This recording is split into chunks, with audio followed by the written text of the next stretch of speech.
এর গুণাগুণটা কী না, বলছে লাল নোটে ভিটামিন এ সমৃদ্ধ, নিয়মিত খেলে দৃষ্টিশক্তি ভালো থাকে এবং রাতকানা রোগ প্রতিরোধ করা যায়। ভিটামিন সির অভাবজনিত রোগ স্কারভি প্রতিরোধ করে। লাল শাকের আঁশ জাতীয় অংশ খাবার পরিপাকে সহায়তা করে এবং কোষ্ঠকাঠিন্য দূর করে। লাল শাকে রয়েছে প্রচুর আয়রন। লাল শাক শরীরের লোহিত রক্তকণিকার মাত্রা বাড়ায়, তাই অ্যানিমিয়া রোগী এবং অন্তঃসত্ত্বা নারীদের জন্য এই শাক খুবই উপকারী।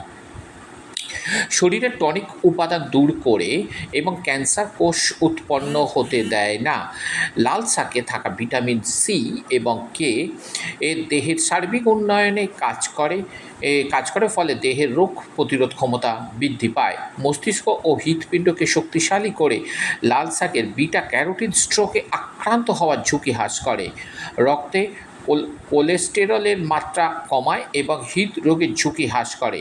শরীরে অতিরিক্ত ক্যালসিয়াম জমে গিয়ে বিভিন্ন জটিলতা সৃষ্টি হয়, সেইগুলি প্রতিরোধ করে এই লাল শাক। তাহলে লাল শাকের গুণাগুণ আজ কিন্তু আপনাদের আমি বললাম। যদি ভালো লাগে অবশ্যই আপনারা কিন্তু খাবেন এবং এই লাল শাক অবশ্যই বাজারেতে প্রচুর পরিমাণে পাওয়া যায়, নিয়ে আসবেন, ভালো করে ধুয়ে সেটা খাবেন।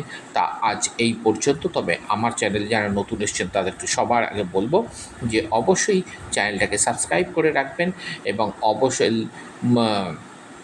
সাবস্ক্রাইব করে রেখে একটা লাইক, শেয়ার, কমেন্ট করতে আপনারা ভুলবেন না। তাহলে আজ এই পর্যন্ত।